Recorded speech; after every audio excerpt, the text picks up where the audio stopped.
یا ګوډ راته ووایي څه ووایي نه نو موږ ډېر زوره کوي نو خو بهرحال موږ به څه کوو موږ د هغه معاشرې سره مطلب خاص نه یي دغه چې کوم د موږ سره غلط بیهیو کوي یا غلطه دغه راته کوي او موږ د هغه سره خاص نه یو جوړ د هغه سره موږ ډېر په زړه زخمي سو نه چې ولې موږ ته دا په دا نامه موږ ته ولې وایه الله به کړي تا نه یې کړي د الله د طرفه څه وي د بنده د طرفه نه یې څه وي او دی بیا برته هغه موږ ته الټه پیغور راکړي نه دا چې دی دا د هغه دپاره نقصانات دی خو زموږ دپاره نقصانات نه دی ولې ځکه چې هغه موږ ته زړه را دردوي الله پاک بیا د زموږ بدله د هغه څه برته باسي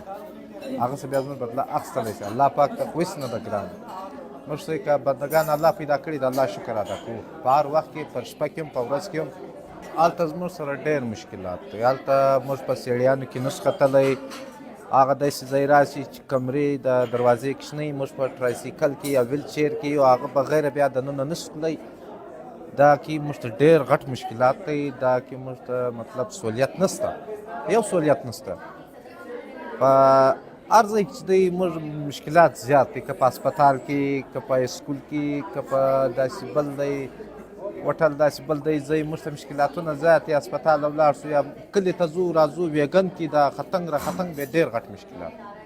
یا بس ته خېږو بس ته خو نس ختلی ویګن ته خېږو هغه بل څوک موږ پورته کړي کښې مې نه وي په ویګن کې هیلپ را سره وکړي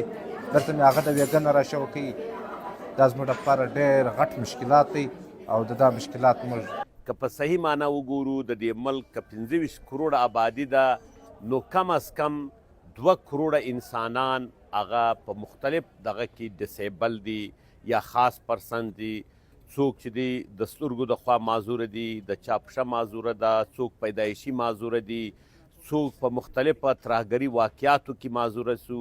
څوک د ګزرن یا د پولیو د ناجوړۍ له وجې معذوره دي دا معذوره خلک زموږ د دې ټولنې برخه ده خو د بده مرغه زموږ ټولنه کې دې خلکو ته چې موږ یو خاص حیثیت ورکو د دوی د ژوند چارې برابرې کو خو ریاست دې خبرې ته هغه توجه نه ده کړې کم چې په کار ده دوی ځوانان دي ډېر پکې داسې دي چې په یوه پښه معذوره دي ځوان دی د نوکري بندوبست نشته د واده بندوبست نشته موږ پیغلې انجونې دي چې معذوره دي د هغه خاص مشکلات سره مخامخ دي په ټوله نړۍ کې چې موږ تللي یو هلته هر چیرې د داسې خلکو چې معذوره دي ډسیبل دي د هغوی دپاره د هر بلډینګ ته د خدو دپاره د لیفټ بندوبست ده د هغه خاص سیړیانو ضرورت دی د دوی دپاره د هغه بندوبست ده